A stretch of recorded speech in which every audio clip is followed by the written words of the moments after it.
ang pulong Hesus nagkahulugan og ang Ginoo miluwas kanato.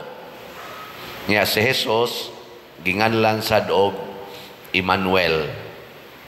Ang kahulugan sa dana, ang Dios ania uban kanato.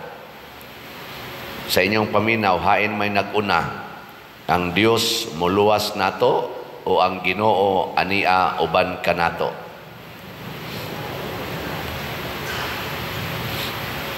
Lingi ay mong tupad, nahait kay gauna na.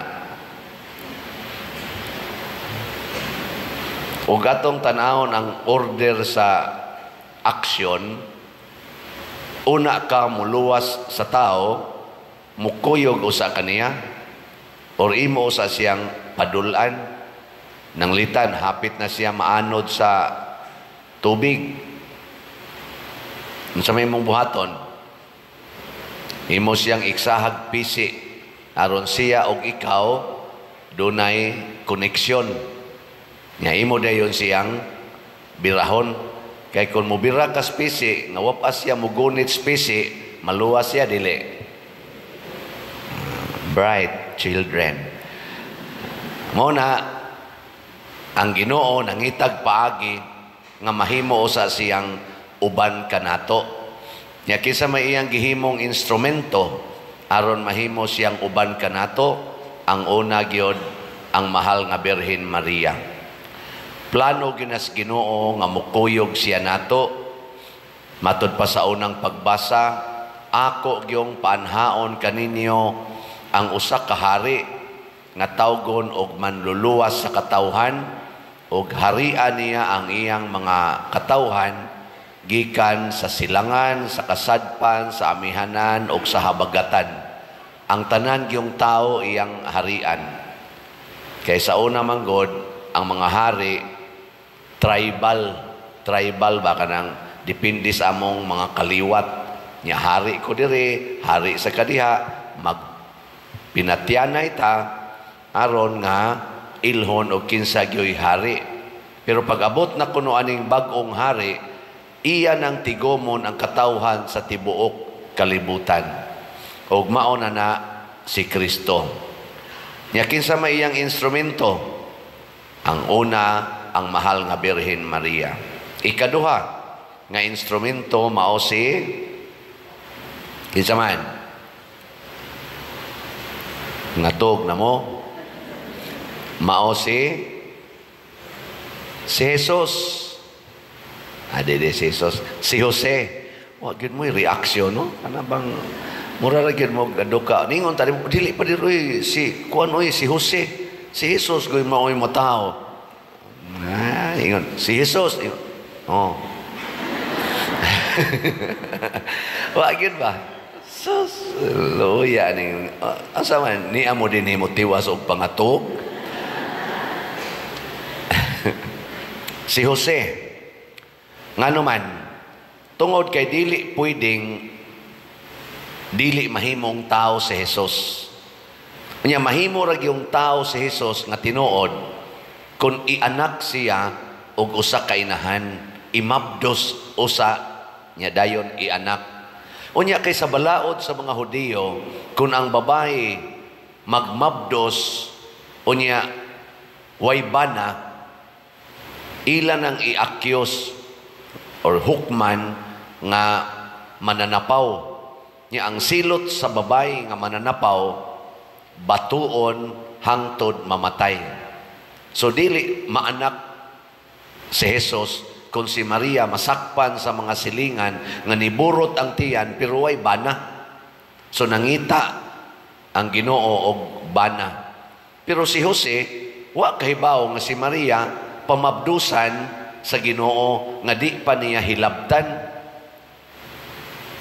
Lisod sa na Kana bang nanakay uyab unya sinayura na mo nya namabdos wa pa gani ka kahikap kinsa mang lakiha dinhi nga mosugot nga mga sawa ka nang wa pa gani mo hikapi kay giampingan nimo ang iyang virginity unya namabdos na noon Bitasan kamot, niya magidaghang mga laki din kinsa ninyo ang musugot ana. Adi na lang ng uyab, kanang imong asawa, wa na mo'y hilabtanay kay luya ng lawas. Nikalit lang kamabdos, sa sige niyang liktor din sa sige niyang liktor.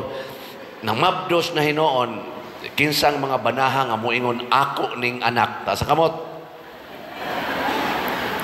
Natanawa, di ba? Wag yun. Buutan ko na imong asawa, sige ko nagliktor, suod ko kay nagang pari.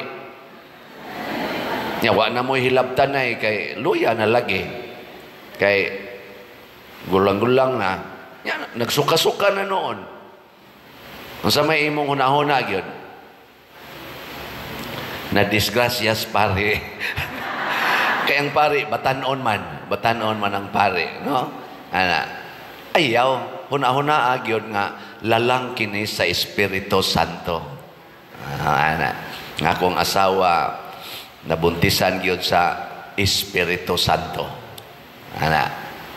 Di lisod kay na. Moto si Jose, ning aksyon yun o biya. Iyang biyaan si Maria, iya na lang ipapatay si Maria, pero dili siya maoy mo sumbong. Kay iyang matatong katungod nga isumbong niya si Maria sa authority. Pero ingon siya, muhilom na lang kong iksit, aron nga dili na ko'y musumbong, bahala nagkinsay musumbong niya ani niya. Basta dili lang ako. Pero gipukaw siya anghel, ni Anghel Gabriel, ingon siya, ay kahadlok Jose, pangasawas Maria kay lalang nas Espiritu Santo. Virgin yapunas Maria, putli yapunas Maria, gipamabdusa na sa Espiritu Santo. Nya tinaw kay instruction, mga anak siyag lalaki, nganli siyag Jesus, kay mangluwas siya sa katauhan. Kay ang gisulti sa propeta, mataw gining manluluwas diha sa babae nga virgin or ulay, mauna ang imong uyab.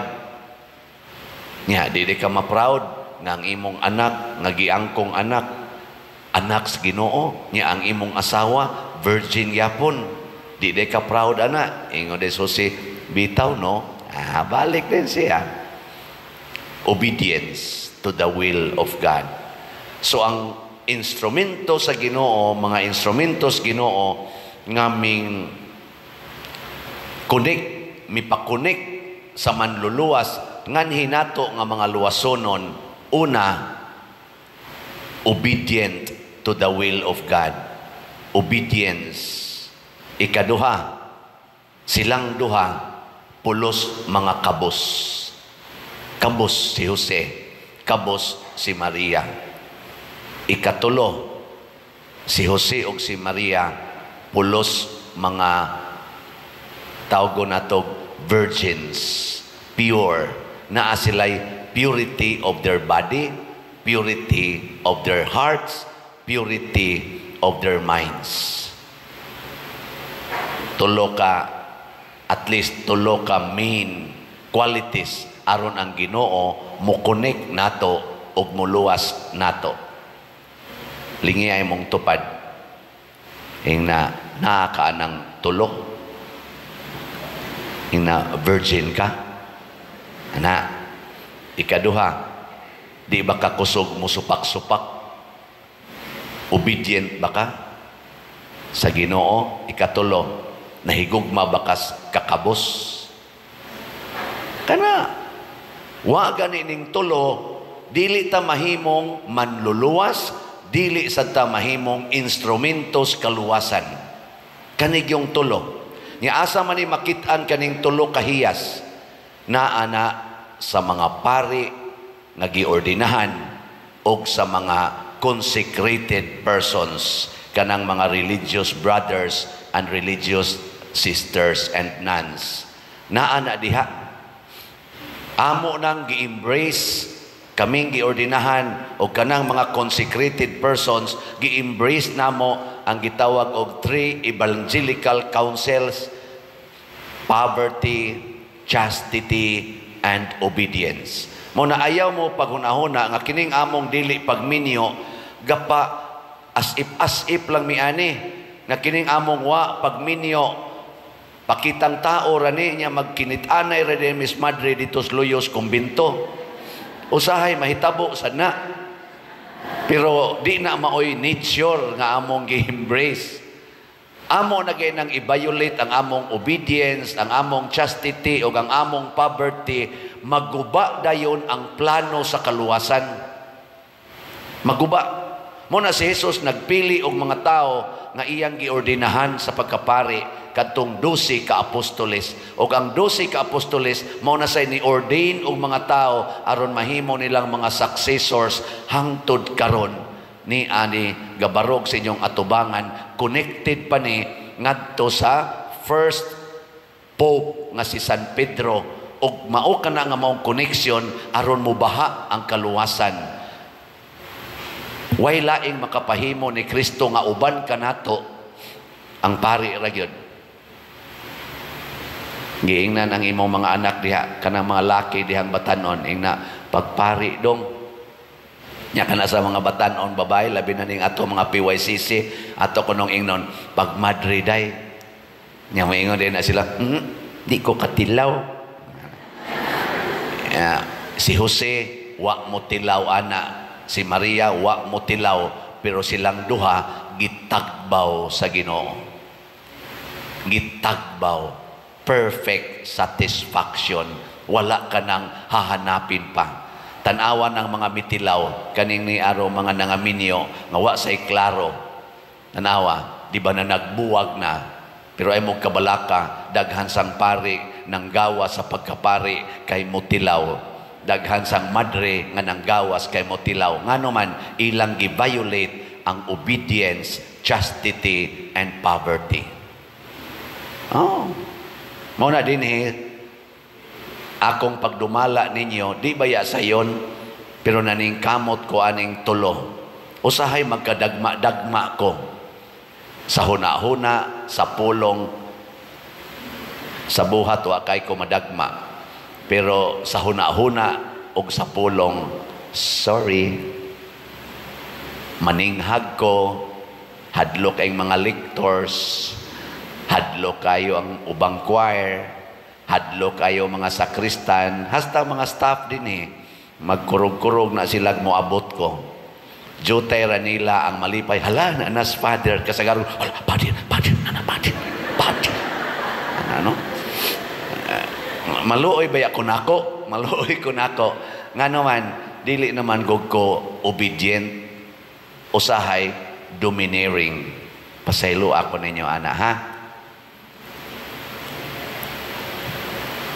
Wasan ninyo compassion may ngam so merisi ayaw na asad selo alang sad mi usahay ba kay kami manggod do na mi gitawag og technical mission sa among pag-ordain o sa among pagka-assign sa parokya. Unsa may among technical mission nga mao say mission sa simbahan? To govern, to teach, and to sanctify. Tanang pare, labi na gyud ang mga obispo, labi na gyud ang Santo Papa, ang main mission namo to govern, to teach, and to sanctify. Anha mi diha mapildi usahay siyawa ini-govern namo. Kana bang imo na bang kontrolon ang tao kay governance god, di ba? Govern. Unya teach. Tanawa na mga teachers, di ba, isog kay na sila. Kasagaran gyud mga mo-teach, isugon gyud naong. Kisay mga teacher din tas ang kamot, ay magpamakak, mataktak mo sa inyong trabaho, basta kuan. Sige na, isang kamot, mga teachers, di ba, wag yun mo isa ang uban. Dito, mawaw to, ingnon na ba ito, nga isugon. Isugon man ginang teacher mo, teach ka. Bisa ka mo mga ginikanan, teacher man sad mo sa inyong mga anak.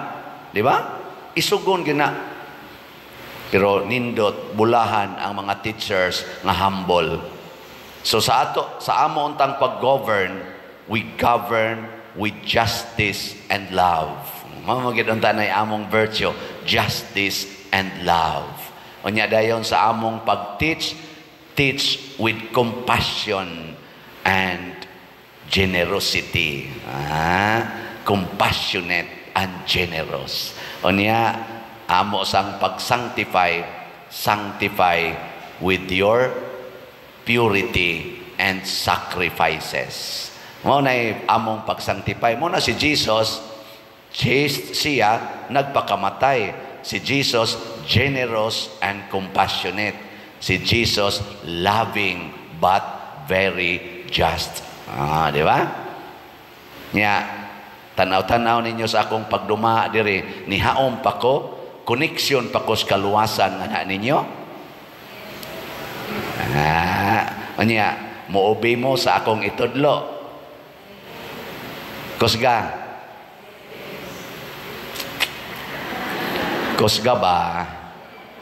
Mo-obey, mo sunod mo sa akong itudlo, dili. Pamalit mo slot.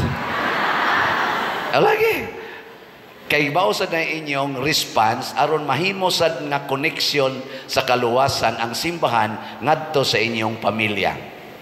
Palit mo slots aron ang ato dining misyon sa pag-govern, misyon sa pagtudlo, misyon sa santos magpadayon na kinahanglan man ni og material aspect ang pag-govern, na kinahanglan kanilang atong pagpaayos mga balay, part man na sa governance, part man na sa teaching nga magtinabangay ta, pagtabang sa mga kabos kay matud pa ni Kristo, paghatag mog maayong balita ngadto sa mga kabos.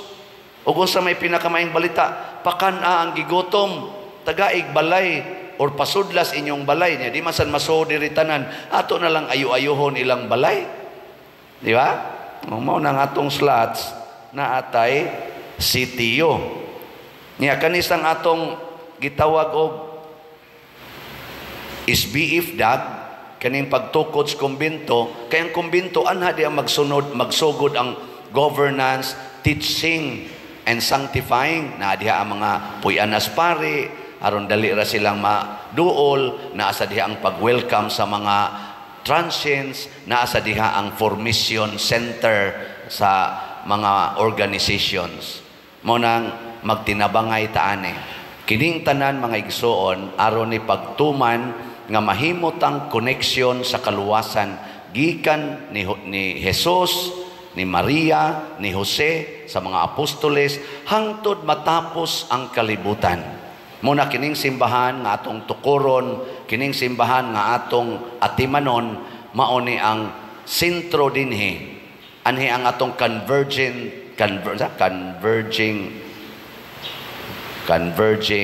point aron ta magkahiusa nya ngadto din tas mga kapilya. Muna ang ato sang gitabangan nga mga kapilya maarang-arang sad nya adto dayon sa atong mga panimalay. In short, maghinatagay ta, magtinabangay ta aron mahimo si Kristo nga ania uban kanato. Dinhi sa misa ang pari mohimo ni Kristo nga uban kanato pinaagi nining sakramento sa iyang lawas ug dugo. Nya didto sa inyong mga panimalay, didto sa katilingban, ang pari mohimo sad nga si Kristo uban kanato pinaagi sa mga serbisyo, mga formations nga among ipatuman himuon ngadto sa mga parokyano. Sige, lingiay mong tupad. Ingna magpuyo-puyo pa ka. Kanang nagpuyo-puyo, naputol na ang koneksyon sa kaluwasan. Ingna mag same-sex union pa ka. Og mag same-sex union mo, putol sa dang kaluwasan. Kay ang sala, maoy mo putol sa atong koneksyon. Ingna imong tupad, ayaw na pamalikas ha. Ayaw na pagsigpangasaba. Kay maputol ang koneksyon sa kaluwasan. Nya moingon sa tong usa, ayaw na sad pagsigig pamakak. Kay haron di maputol ang koneksyon. Og labaw sa tanan, ayaw na paningil anang utang. Aron di maputol ang koneksyon sa kaluwasan. Di ba? Nya moingon sa nang uban, ikaw sad di man sad ka mamakak, bayari sad ang imong gihuwaman kay ni saad man kang mubayad bayari sad aron dili maputol ang koneksyon sa kaluwasan. Kamusang mga manag-uyab, pag holding hands lang mo, o magtusik-tusik gamay lang, ayaw nala ng layog-layog, kuot-kuot, mangluspad mo ana, maputol ang koneksyon sa kaluwasan. Ang virginity, purity, i-maintain sama ni Jose o ni Maria. Huwata ang saktong panahon nga mao ang sakramentos kaminyoon, una pamumubuhat sa angayng buhaton, aron dili maputol ang koneksyon sa kaluwasan. Kamusang mga anak ay mo pagsigduaan ng computer, sige na lang computer, basig maputol ang koneksyon sa kaluwasan.